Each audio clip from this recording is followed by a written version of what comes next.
Ok, xuaស្តីអ្នកទាំងអស់គ្នាហើយថ្ងៃនេះយើងចង់និយាយអំពីការ config នៅ internship នៅលើ router អញ្ចឹងគោលបំណងនៃការ config internship ហ្នឹងគឺដើម្បីធ្វើការការពារនៅserver ឬក៏ resource របស់ router យើងដែលធ្វើការ connect មកហ្នឹងពី attacker ពី DOS ឬក៏ CST attacker ជាដើមអញ្ចឹងយើង config អាហ្នឹងដើម្បីធ្វើការការពារនៅ DOS នៅពេលដែលយើងធ្វើការ config វាគឺយើងនឹងនេះនៅពេលដែលយើងធ្វើការ config បានន័យថារាល់កុំព្យូទ័រដែលធ្វើការ connect មកកាន់ router ដែលបានធ្វើការទៅឡើងនៅ internship ហ្នឹង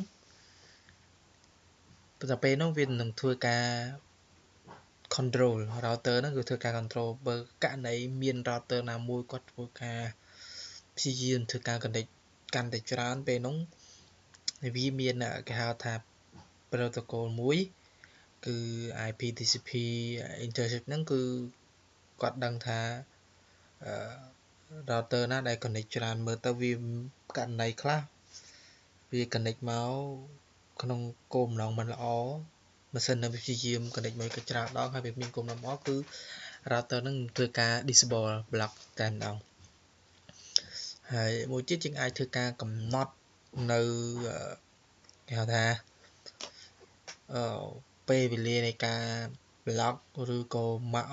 ឬក៏ចំនួននៃកុំព្យូទ័រយើងអាចធ្វើការ set random នៅ client ធ្វើការ connection ឬក៏ old client ដែលធ្លាប់ connect ពីមុនក៏យើងអាចធ្វើការកំណត់ទៅវាបានដែរអញ្ចឹងនៅក្នុងហ្នឹងគឺខ្ញុំនឹងធ្វើការបង្ហាញអ្នកទាំងអស់គ្នាទាក់ទងទៅនឹងការ config នៅក្នុងការ config ទី1គឺយើងអស់គ្នាត្រូវតែធ្វើការ assign IP បន្ទាប់ពី assign IP ហើយយើងត្រូវតែធ្វើការ route ណាក្នុងយើងត្រូវមាន route បន្ទាប់ពីយើង route ហើយមួយទៀតគឺយើងត្រូវបង្កើតនៅ internship នៅក្នុងការបង្កើត internship ហ្នឹងគឺយើងមាន access list យើងត្រូវបង្កើតនៅ access list មួយដើម្បីប្រកាសវាទាញយកនៅ internship ដែលបានបង្កើតហើយយើងបង្កើត access list ហ្នឹងហើយយើងទាញ access list ហ្នឹងមកប្រកាសនៅក្នុង internship ទៀតតោះណាអូខេឥឡូវខ្ញុំនឹងធ្វើការបង្ហាញយើងអត់តាម config អីទេហើយខ្ញុំនឹងធ្វើការ show TCP internship ណាទីធម្មតា command នេះវាអត់ចេញទេ IP TCP internship ណា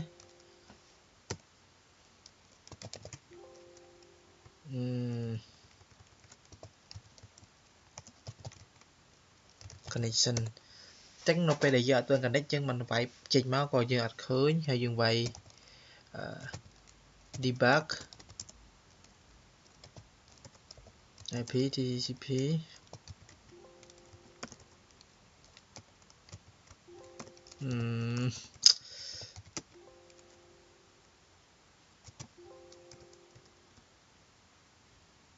what happened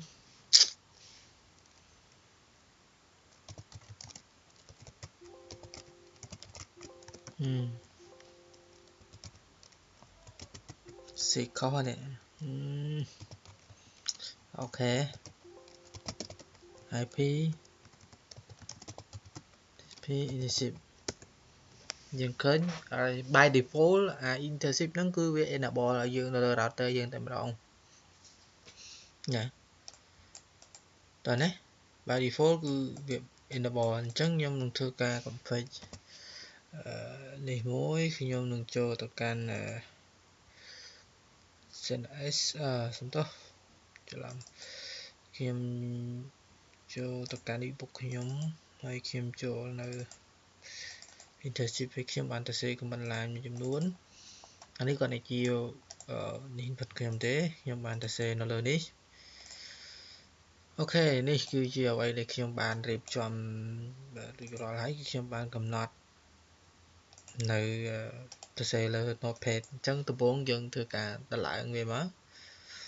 អូខេនេះអញ្ចឹងយើង copy ទៅប៉ុណ្ណឹងមកអូខេខ្ញុំបើកអូខេខ្ញុំផាសវាមកអូខេ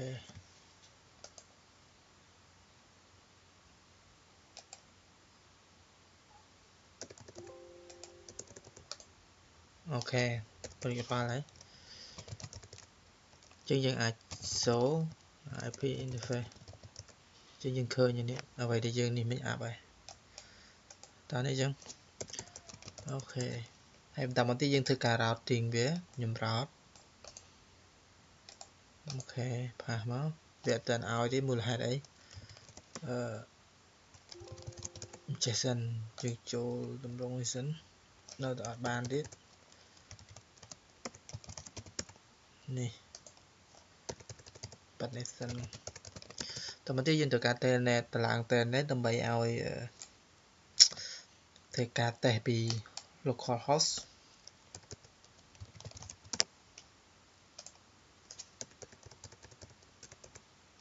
អូខេប៉ុណ្ណឹងតមកទៀតយើងធ្វើការតឡើងនៅនេះ enable វាសិន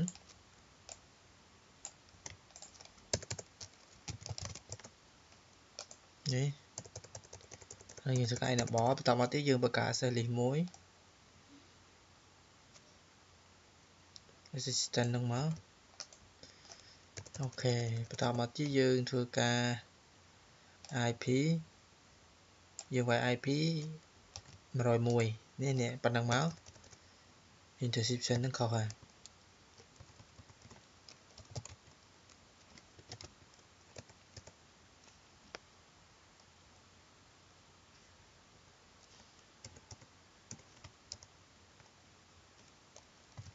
list 101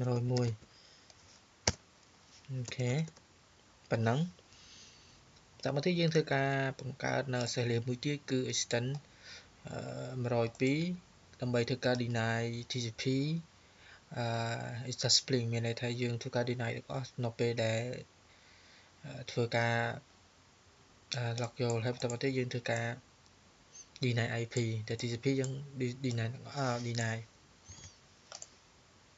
អូខេខុសនេះ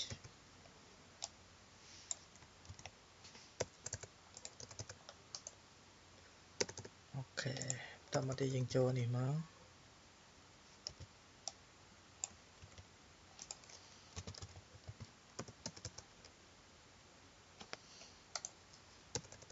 ប៉ុណ្ណឹងហើយបន្តមកយើងដាក់ high វាអូខេ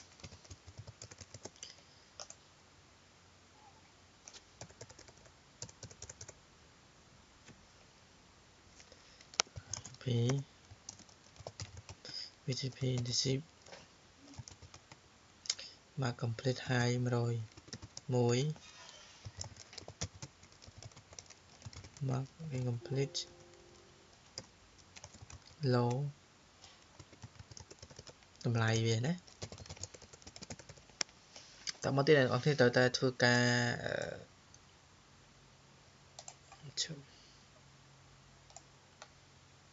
នេះអានេះយើង copy ចេញមកដាក់2 copy មកhost អូខេតែប៉ុណ្ណឹងហើយ copy មកអូខេតែមក copy route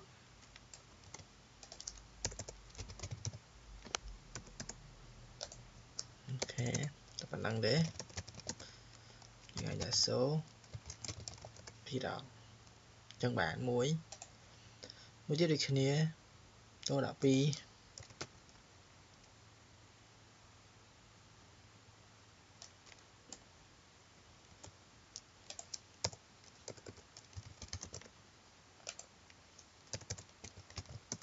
អូខេហើយយើងធ្វើការ route វាមកចឹង route ហ្នឹងមិនថាអត់ខ្វល់ទេចង់ឲ្យ ID ប្រហែលនេះគឺបានក៏ route ទាំងអស់ដែរតែប៉ុណ្ណឹង so IP route អូខេឥឡូវយើងបានហើយ2 route ទី1គឺយើង route នៅ loopback អូខេ ឥឡូវយើងមកតេស្តមើលកន្លែងនេះវិញពីមុនយើងវាយពាក្យថា so IP TCP internship so TCP internship connection ពីមុនវាចេញមកគឺអត់មានអីទេ empty តែលើកនេះយើងបានបង្កើតទី1គឺ access link តោះណាអូខេយើងបង្កើតវាគឺដើម្បី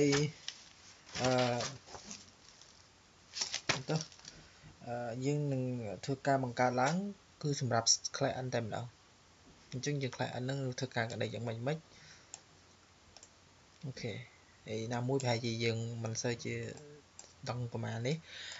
អ្នកទាំងអស់គ្នាអាចដឹងពីព័ត៌មានបន្ថែមទាក់ទងទៅនឹង internship អ្នកទាំងអស់គ្នាគាត់វាយ internship នៅក្នុង Google ទៅអាចដឹងពីព័ត៌មាននេះគាត់ខ្ញុំដឹងពីទោះដែរហើយណាមួយខ្ញុំទាំងបញ្យល់ពីការ config តែប៉ុណ្្នឹងតិចតួចទេអូខេហើយនឹងជួបគ្នានៅវីដេអូក្រោយទៀតណាអូខេអរគុណ